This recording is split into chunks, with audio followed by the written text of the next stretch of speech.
Good morning student, welcome to Acer classes. आज मैं फिर से मध्यकालीन इतिहास के बारे में जानकारी दूंगी और उसमें मैं आज जहांगीर के बारे में बताऊंगी।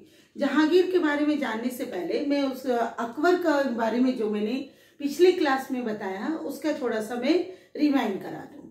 तो अकबर के समय में अफगानों का तो दमन हो ही गया था। उसके बाद छोटा नागपुर पर भी इन्होंने अधिकार किया था। उसमें वहां राजा थे मधुकर शाह। यहाँ पर उन्होंने शहबाज खान खम्बू को भेजा था।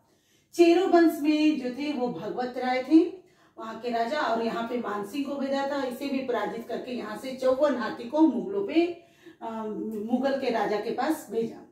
फिर मानभूम और हजारीबाग में जब मानसिंह पड़ा तेलकुपी से गुजर रहे थे तो वहां के मंदिरों का उन्होंने मरम्मत की। फिर रामपुर 6 और चंपा के सालाना कर वसूली की जानकारी प्राप्त होती है। सिंहभूम में पोरहाट के राजा रंजीत सिंह ने मानसिंह के अंगरक्षक में शामिल हो गए। तो इस ढंग से अकबर के समय कौन कौन से क्षेत्रीय राजवंश पर उन्होंने अधिकार कर लिया। अब आज जानते हैं हम लोग जहांगीर के बारे में। जहांगीर जिस तरह से अकबर को यहाँ के शंख नदी के हीरे का काफी आकर्षण था, ठीक उसी तरह से जहांगीर को भी शंख नदी के हीरे पे काफी आकर्षण था। नागवंशी क्षेत्रीय राजवंश। नागवंशी राजा को जमींदार ए खान आलम कहा जाता था।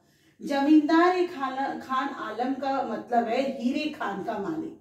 जमींदार माने मालिक और आलम का मतलब होता है हीरा। सेनापतियों द्वारा सैनिकों के द्वारा यह जानकारी थी कि ईव और शंख नदी में हीरे मिलते हैं, कोकरा नदी में भी हीरे मिलते हैं। ये जो जानकारी मिली तुजक-ए जहांगीर से।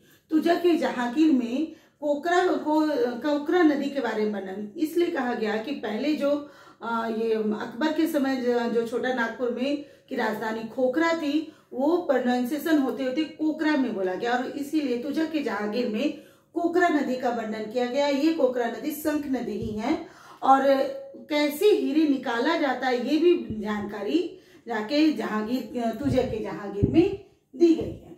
टॉलमी ने एडमस कहा है, एडमस नदी का वर्णन क्या कहा है, और एडमस नदी को एडमस का जो मीनिंग है ग्रीक शब्द में उसका अर्थ है हीरा। इस समय जो नागवंशी शासक थे वो थे दुर्जन साल, और अकबर के समय जो थे वो थे मधुकर शाह। दुर्जन साल को हीरो का राजा कहा जाता था क्योंकि इन्हें हीरो की परख बहुत ज्यादा थी। 1612 ईस्वी में जफर खां को बिहार का सूबेदार बनाया गया, और जफर खां को बोला गया कि ये जाकर के छोटा नागपुर पर आक्रमण करो और अधिकार करो, लेकिन वो असफल रहे। उसके बाद 1615 ईस्वी में बिहार का सूबेदार इब्राहिम खां बना, और उन्होंने आक्रमण किया दुर्जन साल पर, उसे पराजित कर लिया। हीरो के खान पर भी अधिकार कर लिया, और यहाँ से उन्होंने 23 हाथी भी प्राप्त किए और मुगलों के सामने पेश किया, और दुर्जन साल को वहां से बंदी बना लिया गया। बंदी बना करके उसे 12 साल तक ग्वालियर में कैद कर दिया गया। दुर्जन साल को ग्वालियर में 12 वर्षों तक कैद किया, और ये ईस्वी 1615 से 1627 ईस्वी तक हो गई। और इब्राहिम खान को जहांगीर बहुत खुश हो गया कि जैसा मैंने चाहा था कि हीरे के खान पे अधिकार कर लो, और उसने हीरे के खान पे अधिकार कर लिए, बहुत सारा हीरा भी ला के दिया। इतना खुश हुआ कि उसने इब्राहिम खान को 4000 मनसबदारी दे दी, और उसके बाद इसे फात जंग की उपाधि दी गई।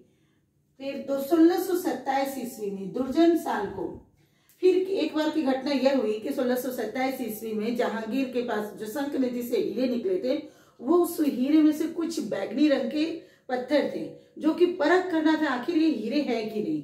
तो जहांगीर के सभा में कोई भी ऐसा व्यक्ति नहीं था जो कि इस हीरे को पहचान कर सके। अंत में फिर दुर्जन साल को लाया गया, उसने बेखूबी हीरे की परख की, उसकी शुद्धता के पहचान के बारे में बताया।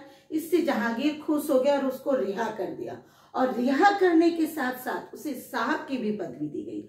और शाह की पदवी दी गई, लेकिन अपने अंडर में रखना है, इसलिए उन्होंने थोड़ी सी कर वसूली का लगा दिया, टैक्स लगा दिया। वो था मात्र 6,000 रुपया कर देना होगा सालाना। और ये बात करके जाकर के दुर्जन साल को रिहा कर दिया गया। 1627 ईस्वी दुर्जन साल को बैगनी रंग, अब वो जो हीरे था बैगनी रंग का हीरे की पारखी के लिए लाया गया।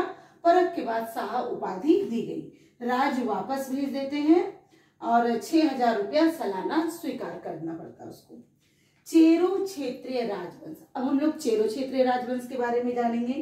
तो पलामू में चेरो वंश के जो शासक थे अनंत राय थे, और चेरो वंश के पहले क्या थे? भगवत राय। भगवत राय का बेटा अनंत राय, जिस तरह से अकबर का बेटा जहांगीर है। अनंत राय तो जहांगीर जो 1607 ईस्वी में अफजल खां, जो कि अबुल फजल का बेटा है, वो बिहार का सूबेदार उसको नियुक्त किया गया और उसे कहा गया कि तुम जाओ और पलामू पर आक्रमण करो, चेरो वंश को जीतो। तो जहांगीर के आदेश के अनुसार अफजल आया, आक्रमण भी किया, लेकिन वो असफल रहा। लौटते वक्त रास्ते में उनकी मृत्यु हो जाती है और ये अभियान जो है अधूरा रह जाता है। फिर क्या है, 1612 में अनंत राय की मृत्यु हो जाती है और उसका बेटा सैवल राय गद्दी पर बैठ जाता है। सैवल राय एक बहुत ही शक्तिशाली शासक था। उसने अपने राज का विस्तार भी किया और उसने राज का विस्तार करने में उसने अपना चौपारण तक विस्तार कर लिया। तो चिरकुंडा से चौपारण तक जीटी का रोड है, जिसे सड़क ए आजम कहा जाता है। इसी सड़क ए आजम पर जब बंगाल के जाने के दौरान में जो मुगलों के काफिले आते थे तो उसको सैवल राय लूट लेता था। जहांगीर को जब ये बात पता चला कि सैवल राय जो है लूट लेता है काफिलों को, तो उसने बहुत ज्यादा संख्या में सेना को भेजा कि कहा कि नहीं, सैवल राय को पर आक्रमण करो और उसको जीत के लाओ।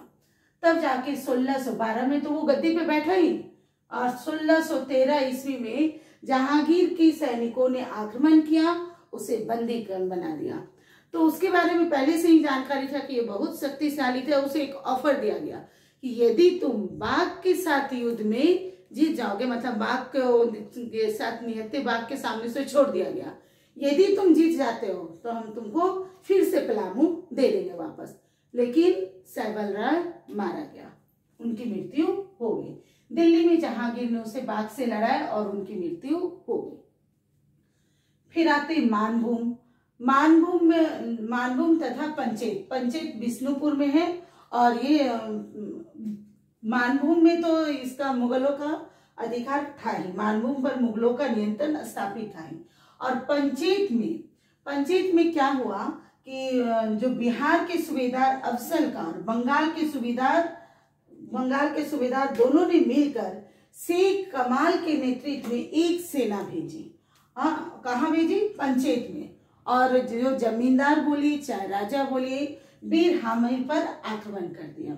बीर हामी देखा कि इतना बड़ा सेना है, तो उसने युद्ध के भय से बीर हामी जो है आत्मसमर्पण कर दिया। तो इस ढंग से पंचेत पे भी अधिकार हो गया। और वो थे बिष्णुपुर, एक छोटा सा जगह था, वहां पे भी उन्होंने मुगलों का अधिकार हो गया और मानभूम पे अधिकार स्थापित था ही।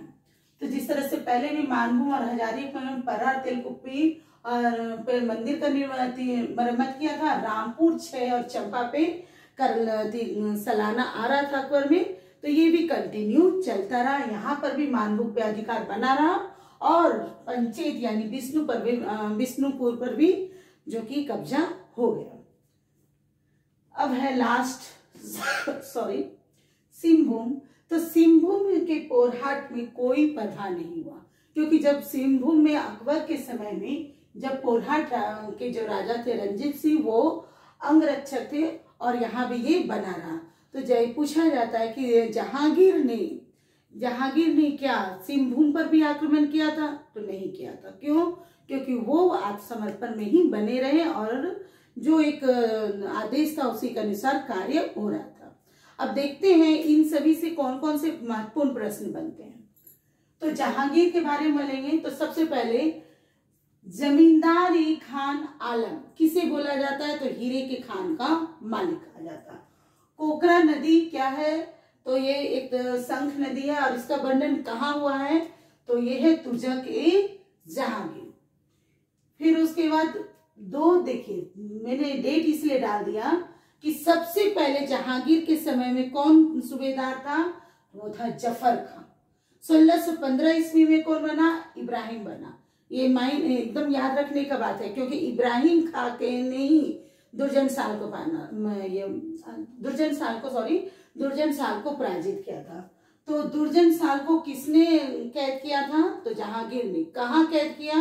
ग्वालियर में। कितना साल कैद किया? तो 12 साल तक कैद किया। फिर दुर्जन साल को जब रिहा किया गया तो उन्हें क्या उपाधि दी गई थी? तो साहब की उपाधि दी गई थी। कितना कर यानी राजस्व देना होता था उसको? तो 6000 रुपया। और ये फात जंग उपाधि, इससे महत्वपूर्ण क्वेश्चन बनते ही हैं कि फात जंग उपाधि किस सेनापति को दिया गया और क्यों दिया गया? तो फात जंग उपाधि दिया गया था जाकर के इब्राहिम खान को, और जब वह दुर्जन साल को हराया था। फिर नेक्स्ट क्वेश्चन, 1607 ईस्वी में अफजल खां बिहार का सूबेदार कब बना था? तो 1607 ईस्वी में बना था। और कौन ऐसा पलामू का शासक था जो मुगलों को लूटता था चंपारण के चौपारण यानी कि सड़क के आजम पर? तो वो थे सैवल राय। और कौन ऐसा शासक था जिसे कि शेर के सामने, बाघ के सामने निहत्था छोड़ दिया गया?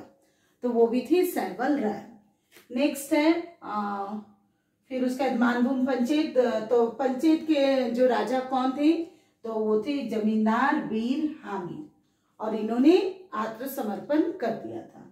बस इस जहांगीर के काल में इतने ही महत्वपूर्ण क्वेश्चन बनते हैं। मैंने पूरी कोशिश की है कि जो जो प्रश्न आते हैं एग्जाम में उसको लेकर आओ। यदि आपको मेरा वीडियो पसंद आता है, लाइक करिए, सब्सक्राइब करिए, कमेंट करिए। Thank you.